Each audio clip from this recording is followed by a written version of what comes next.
Bem-vindo ao podcast Estrangeiros e Peregrinos. A mensagem de hoje será apresentada por Tomás Guidai. Nos últimos 2 episódios sobre Tito, temos aprendido sobre os ensinamentos de Paulo acerca dos presbíteros.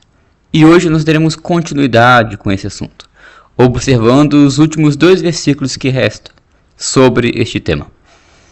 Em Tito capítulo 1, versículo 7, o versículo que nós vimos semana passada, Paulo descreveu 5 coisas que não deve haver no presbítero: arrogância, irascibilidade, influência do álcool, violência e cobiça ou ganância. E em Tito 1, versículos 8 e 9, Paulo descreverá 7 coisas que deve haver nesses homens, como leremos agora. Antes, hospitaleiro, amigo do bem, sóbrio, justo, piedoso, que tenha domínio de si, apegado à palavra fiel, que é segundo a doutrina, de modo que tenha poder, tanto para exortar pelo reto ensino, como para convencer os que o contradizem. Hospitaleiro, Paulo disse, alguém que recebe bem os outros, alguém que está pronto para ajudar, para acolher. Em outras palavras, alguém que consegue pensar no outro, se colocar no lugar do outro. Comentamos semana passada sobre o presbítero ser um despenseiro da casa de Deus, isto é, um mordomo que cuida da casa. Deus quer despenseiros que cuidem bem daqueles que estão em sua casa e também dos visitantes. Amigo do bem, ele continua, descreve o homem que é leal ao que é bom, ao que é correto, que não cede ao mal, sóbrio, como comentamos no episódio anterior também. Descreve o estado de alguém que está acordado, plenamente consciente do que está acontecendo, sem permitir que nada ofusque a sua percepção. Justo, alguém que agirá sempre em conformidade com a justiça do Senhor, que não cederá à injustiça por cansaço, ou por suborno, ou por partidarismo. Piedoso, alguém que age para agradar ao Senhor e não a si mesmo, que está limpo de más intenções no serviço a Deus. Domínio de si, outra característica fundamental para servir ao Senhor, descreve alguém que coloca Deus e os seus interesses acima de si mesmo. E por fim, uma característica que Paulo dá grande ênfase: o presbítero deve ser apegado à palavra fiel.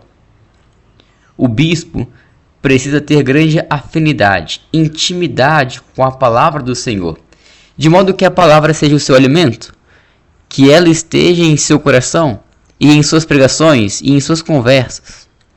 É triste quando um suposto pastor sobe ao púlpito para falar mais de sua vida do que da palavra fiel. É triste quando um suposto pastor não conhece as Escrituras.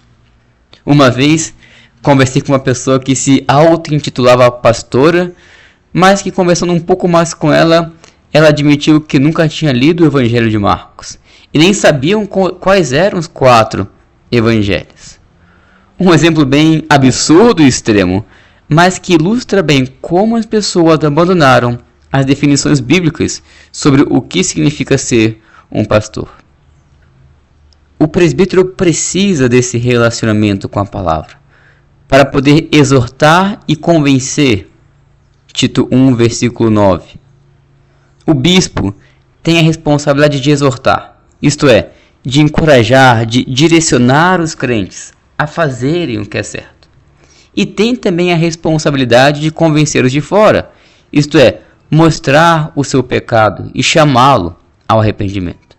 E isso tudo ele faz pela sã doutrina, pelo reto ensino, pois é o Espírito Santo pela palavra que exorta e que convence. A palavra, portanto, deve ser o centro do trabalho de um presbítero. E assim como fizemos na última mensagem sobre Tito, precisamos correr por essa lista de novo e olhar para nós. Temos sido hospitaleiros, dispostos a pensarmos e acolhermos os outros. Temos sido fiéis em praticar o bem, sem ceder ao mal. Estamos mantendo a sobriedade e a justiça? Ou as tentações deste mundo estão nos seduzindo? Estamos agindo em tudo para o Senhor? Ou fazemos o que fazemos, pensando em nós e no louvor dos homens? Estamos dominando o nosso espírito? E por fim, estamos apegados à palavra do Senhor? Mesmo que não sejamos presbíteros, temos ainda assim a responsabilidade de exortar e convencer. Paulo disse a Tito que ele também deveria exortar e convencer, no capítulo 2, versículo 15. Concluo então a mensagem nos encorajando a buscar por essa intimidade com a palavra, essa afinidade com a Bíblia, de modo que ela permeie os nossos pensamentos, as nossas conversas e os nossos ensinamentos. Obrigado por nos acompanhar nessa jornada pelas Escrituras. Volte amanhã para ouvir mais uma mensagem do podcast Estrangeiros e Peregrinos.